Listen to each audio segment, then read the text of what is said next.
Assalamualaikum warahmatullahi wabarakatuh. Nama Muhammad Zaki Fahran Nur, NIM 202041032, kelas Agroteknologi A, matkul Bahasa Indonesia, ulangan akhir semester. 1. Jelaskan pola bentuk gabungan terikat. Jelaskan kembali bentuk gabungan terikat berikut ini. Menurut Kamus Besar Bahasa Indonesia, arti bentuk terikat adalah bentuk bahasa yang perlu bergabung dengan unsur lain agar dapat dipakai dengan makna yang jelas. Tuliskan kembali gabungan terikat. Adi plus kuasa sama dengan adi kuasa, catur plus tunggal sama dengan catur tunggal, dwi plus warna sama dengan dwi warna, ekstra plus kurikuler sama dengan ekstra kurikuler, kontra plus revolusi kontra revolusi, purna plus wirawan sama dengan purna wirawan, septa plus krida sama dengan septa krida, sub plus bagian sama dengan sub bagian. 2. Perbedaan penalaran dedukatif dan induktif dan contoh penerapan. A. Paragraf deduktif. Paragraf yang kalimat utamanya di awal paragraf disusun secara beruntun oleh kalimat penjelas. Ide-ide yang telah dirumuskan dalam kalimat diatur dengan ide yang bersifat umum, diletakkan pada bagian awal dan diikuti ide yang bersifat khusus. Contoh, pohon mangga Pak Budi adalah hasil cangkokan. Pertanyaan khusus, pohon mangga Pak Budi menghasilkan tanaman baru dan berbuah. B. Paragraf induktif. Paragraf yang kalimat utamanya terletak di akhir paragraf, diawali suatu penjelasan khusus. Kalimat utama merupakan suatu kesimpulan. Contoh, sapi punya mata, burung punya mata. Kesimpulan, semua hewan punya mata. 3. Jelaskan dan berikan contoh transkripsi dan transliterasi. Jawab, transkripsi merupakan pengalih tuturan ke dalam bentuk tulisan, penulisan kata, kalimat teks dengan menggunakan lambang bunyi mantra yang diucapkan seseorang dan kemudian ditranskripsikan dalam bentuk kitab atau dalam bentuk tertulis lainnya. Transliterasi adalah penyalinan dengan menggantikan huruf dari abjad yang satu ke abjad yang lain. Penomoran 4. Penomoran bagian keterangan berikut ini perbaikilah jika menurut Anda masih ada yang salah. Bisa dilihat, penomoran tersebut kurang benar karena tidak sesuai dengan rumus penomoran yang benar. Masih ada yang salah. Di bawah ini penomoran yang benar.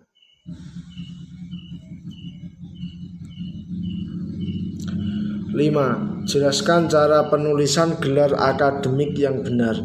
Kemudian jawab soal berikut ini jika masih salah penulisan dan perbaiki. Penulisan gelar akademik erat kaitannya dengan aturan EZD. Aturannya adalah sebagai berikut. 1. Antara nama orang dan gelar dipisah dengan tanda koma. 2. Gelar ditulis dengan tanda titik sebagai pemisah antara singkatan gelar. 3. Jika terdapat lebih dari satu gelar, maka di antara gelar tersebut dipisah dengan tanda koma. Bisa dilihat contoh di bawahnya. 6. Jelaskan penggunaan tanda elipsis, tanda siku, dan tanda kurung. Berikan contoh kegunaan tanda tersebut dalam kalimat. Tanda elipsis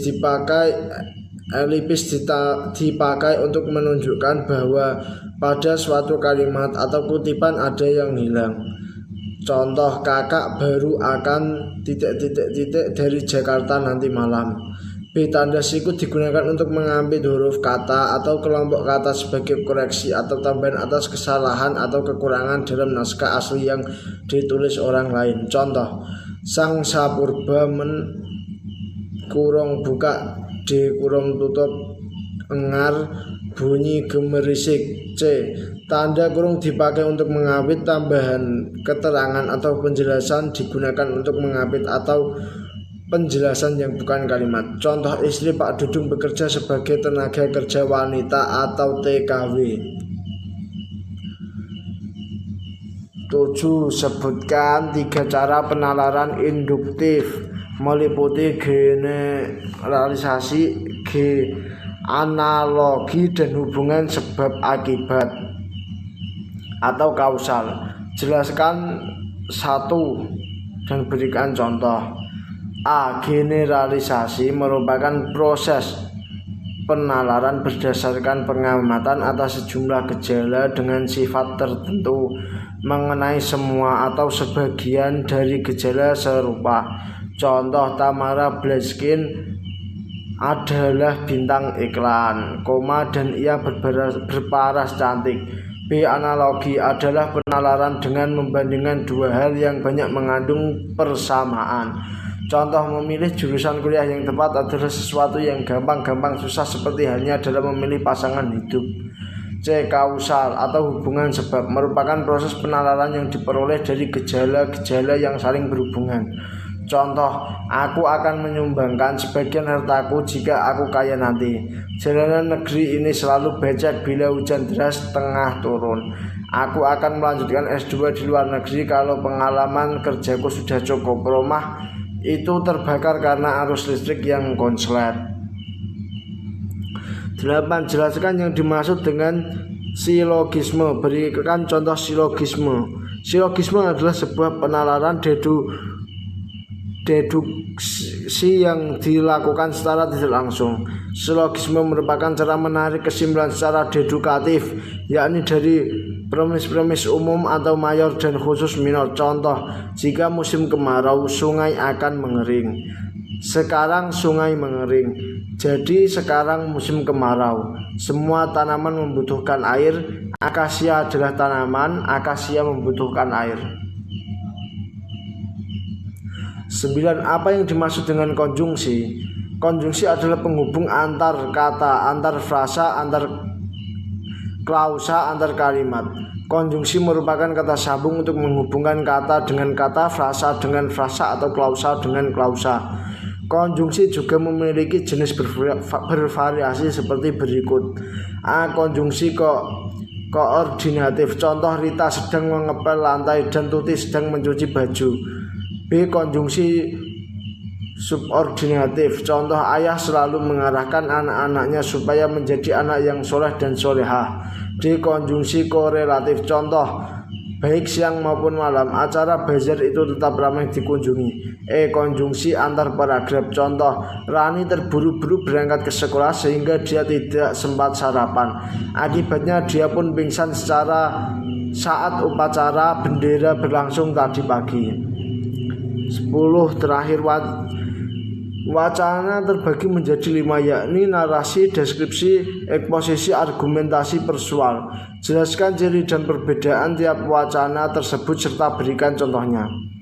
Wacana narasi adalah salah satu jenis wacana yang menceritakan atau mengisahkan sesuatu peristiwa secara berurutan berdasarkan urutan kejadian. Dengan demikian, wacana sejenis ini tidak bermaksud untuk mempengaruhi seseorang, melainkan hanya menceritakan sesuatu kejadian yang telah disaksikan, dialami, dan didengar oleh pengarang atau penulisnya. Narasi bersifat fakta atau fiksi atau cerita rekaan. Contoh, kegiatan di sekolahku demikian padatnya setiap hari. Aku masuk pukul 7 agar tidak terlambat. Aku selalu bangun pukul 4.30 setelah mandi. Aku pun sholat subuh. Wacana deskripsi adalah wacana yang menggambarkan sesuatu dengan jelas dan terperinci.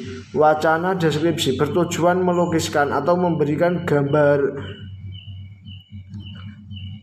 terhadap sesuatu dengan sejelas-jelasnya, sehingga seolah pembaca dan melihat, mendengar, membaca serta hal yang dapat merangsang panca indera. Contoh, ketika bel istirahat berbunyi, kantin di Semansa sangatlah ramai hingga siswa-siswi pun harus berdesak-desakan untuk membeli makanan. Kantin semansa menjual bermacam-macam makanan seperti gorengan, mie ayam, jus, dan masih banyak lagi. Ketika kantin ini ramai, suasana pun menjadi sangat panas, berisik, dan kotor. Kantin di Semansa sungguh sempit, sedangkan muridnya sangatlah banyak, sehingga kantin ini pun menjadi hiruk pikuk. Wacana persuasi merupakan wacana yang bertujuan mempengaruhi mitra tutur untuk melakukan tindakan sesuai yang diharapkan penuturnya.